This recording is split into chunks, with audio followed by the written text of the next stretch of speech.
Reels वाली बहू। प्रज्ञा को रील्स बनाने का बड़ा ही क्रेज है और वो दिन भर रील्स बनाती रहती है। खाते पीते घूमते फिरते घर में कॉलेज में रील्स बनाने के कारण प्रज्ञा पूरे कॉलेज में हाईलाइटेड है। जहां उसकी रील्स सभी को पसंद आते हैं, वहीं मनीषा चिंता में डूबी रहती है। एक रोज जब खाते हुए प्रज्ञा रील्स बना रही होती है, तब मनीषा कहती है, 1 मिनट भी चैन नहीं है इस लड़की को।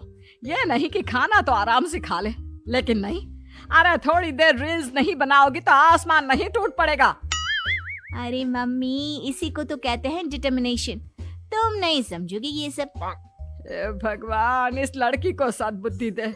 जब देखो तब टेढ़ा बाका मुंह बनाती रहती है। मनीषा की बात का प्रज्ञा पर जरा भी असर नहीं होता और वो खाते खाते रील्स बनाती रहती है। दिन बीतने लगते हैं और देखते देखते प्रज्ञा का कॉलेज भी खत्म हो जाता है। आए दिन कोई ना कोई मनीषा को प्रज्ञा की शादी करवाने का सुझाव दे जाता है।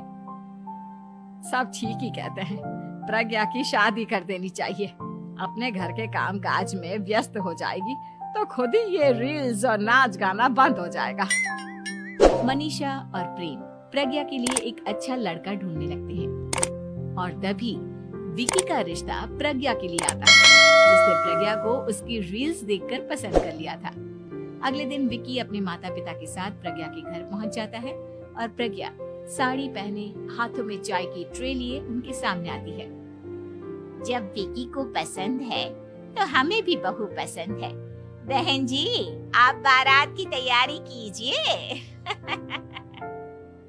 एक बार लड़का लड़की अकेले में बात कर ले तो अच्छा रहेगा। हाँ हाँ, क्यों नहीं।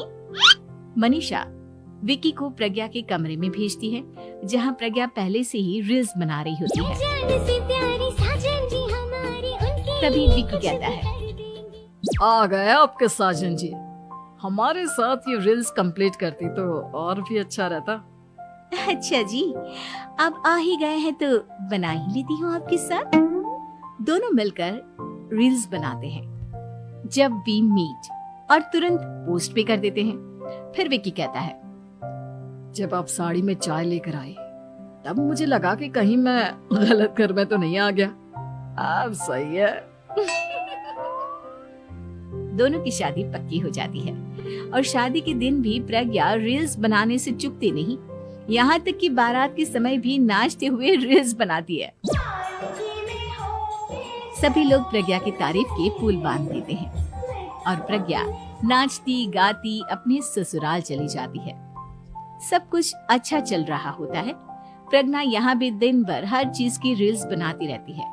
लेकिन कुछ दिनों के बाद जब सुनीता कहती है, बहू, ये रील्स के साथ साथ कुछ काम भी कर लिया करो। वैसे तुझे और क्या क्या बनाना आता है? मम्मी जी, वैसे तो सब कहते हैं कि मैं सब कुछ अच्छा बनाती हूँ, लेकिन मुझे लगता है कि मैं मैगी अच्छा बना लेती हूँ।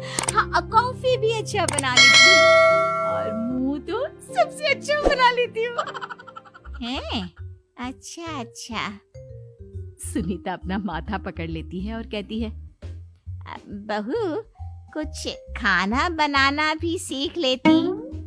मम्मी जी, मैं लंबी प्लानिंग कर रही हूँ। जल्दी ही मैं इतनी फेमस हो जाऊंगी कि मुझे पैसे मिलने लगेंगे। हम दोनों सास बहू राज करेंगे, राज। नौकर काम करेंगी और लोगों की तो लाइन लगेगी हमसे मिलने के लिए। तेरा दिमाग खराब हो गया है क्या बहू? हंसी मजाक तक ठीक है, लेकिन इस तरह घर नहीं चलते। जितना जल्दी हो इस घर के तौर तरीकों को सीख लो। प्रज्ञा मुंह घुमाकर चली जाती है और तुरंत उसी वक्त एक रील बनाती है। ये देख सुनीता का गुस्सा 7वें आसमान पर चला जाता है और विकी के घर आते ही सुनीता उसे सब कुछ बताती है। विकी भी अब प्रज्ञा की इन हरकतों से परेशान हो जाता है। तुम टेंशन मत लो मम्मा, मैं देख लूंगा। विकी कमरे में जाता है तो देखता है कि प्रज्ञा रील्स बना रही है। विकी बड़े ही प्यार से प्रज्ञा से कहता है, प्रज्ञा, इन सब के लिए मैं तुम्हें मना नहीं कर रहा हूँ, लेकिन फिर भी हर वक्त तो ये अच्छा नहीं लगता ना। समझने की कोशिश करो, मुझे भी तुम्हारा थोड़ा वक्त चाहिए। मैं जब ऑफिस से आता हूँ तो मुझे समय देने की जगह इसी में लगी रहती है। तुम ज्यादा ही सोच रहे हो। तुम भी मेरे साथ रील्स